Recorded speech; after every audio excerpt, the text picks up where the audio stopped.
Reka nongere mbaye ikaze abakomeje gukurikira channel yacu East African Movie. Dutangiriye ku ishuri aho mubona umukobwa w'umunyeshuri rwose afite ingeso mbi yo gukopera. Mwarimu nawe yamuteye imboni, yamaze kumubona. Ibyo ni biki uri gukora Alice? Ndi kwisayidira. Uri kwisayidira? Nimekuona sasa. Mwalimu, uretse kugenda.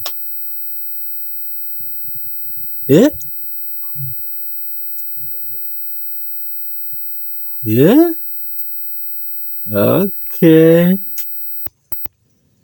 Ala. Okay, sawa. Sawa, endelea. Komeza nta ribi. Komeza. Urasa neza. Nta ribi.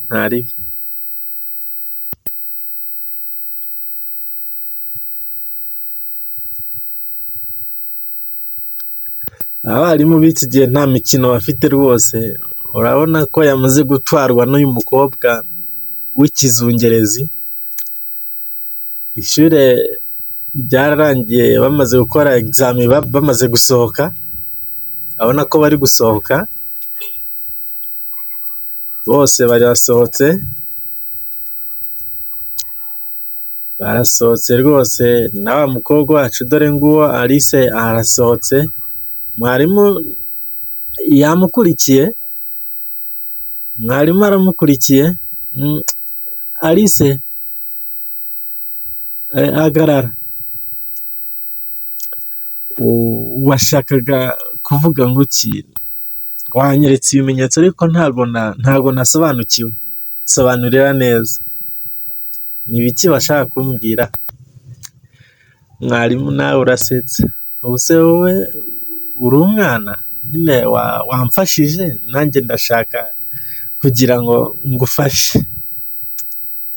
Soma ku kabaruwa.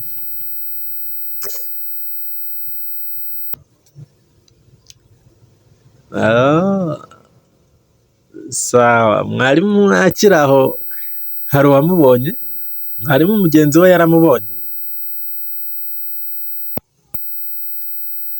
Yaramubonye.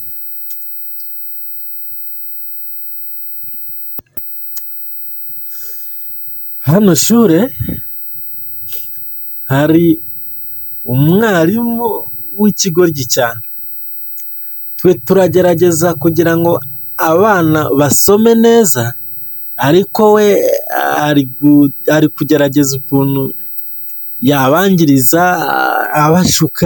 abashukashuka. None uwo mwarimu ninde? Katari njyewe uri kubimbwira ngo bigende gute?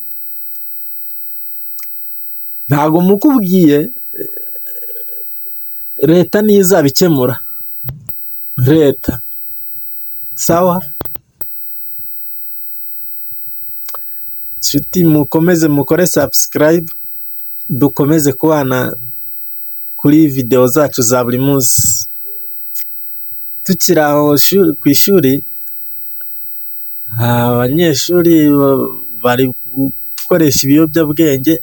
Bakiri aho barikanze kuko babonye mwarimu na wa mukobwa bavuye mu byabo. Bari bavuye mu byabo rwose. Urabona ko bose isoni zihise zibica, ariko umukobwa aragenda. Mwarimu nawe mu kwikura mu kimwaro ahise ababwira ko, ariko ngira ngo murabizi ko gukoresha ibiyobyabwenge hano ku ishuri bitemewe. Mwarimu nawe turakwibutsa ko urukundo rutemewe ku ishuri. Ntabwo rwemewe. Mwarimu, reka twikomereze. Zana ikibiriti. nanjye nyakiriza.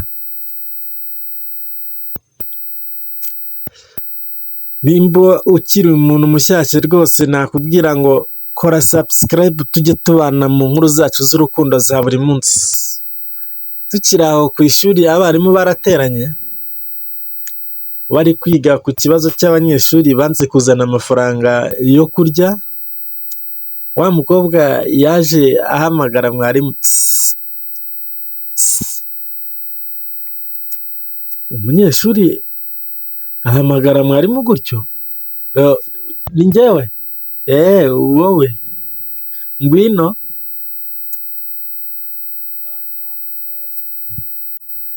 Ariko wa mukobwa we warasaze, uraza ukampamagara gutyo ubona inama y'abarimu yateranye.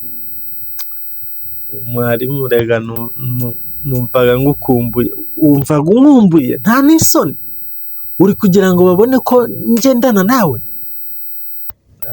Mwarimu ndumva mu nda hatameze neza, ndi kumva ndi kuzungera, ndi kumva ntashaka kurya, sinzi ikibazo mfite. Nari nkeneye nyine umfashe ume udufaranga duke. Ukeneye amafaranga angahe? Sawa, enda aya ngaya ugende wifashe, kandi ntugire umuntu ubibwira, ntuzagaruke. Sawa, urakoze. Mwarimu nawe yagarutse yivugisha amagambo menshi. Ntimugire ikibazo ngo mubonye muha amafaranga. Uriya mwana ubuzima bwa famiye yiwe burababaje cyane, mba ndi kugira ngo mufashe rwose. Tukiri aho bakiri kuri asembure, bakiri ku murongo, bari guhabwa amabwiriza na mwarimu mukuru y'uko bagomba kwitwara. Wa mukobwa yatangiye kuruka, arukiye imbere y'abarimu bose, abanyeshuri bose, dore ko yari ari n'imbere rwose. Biraza kugenda gute? Nimuze gucikwa n'igice cya kabiri cyacu cy'iyi nkuru y'urukundo rw'umukobwa w'umunyeshuri na mwarimu wiwe. Njye mwarimu uri kumwe ni Birasa Fulgence. Ciao ciao.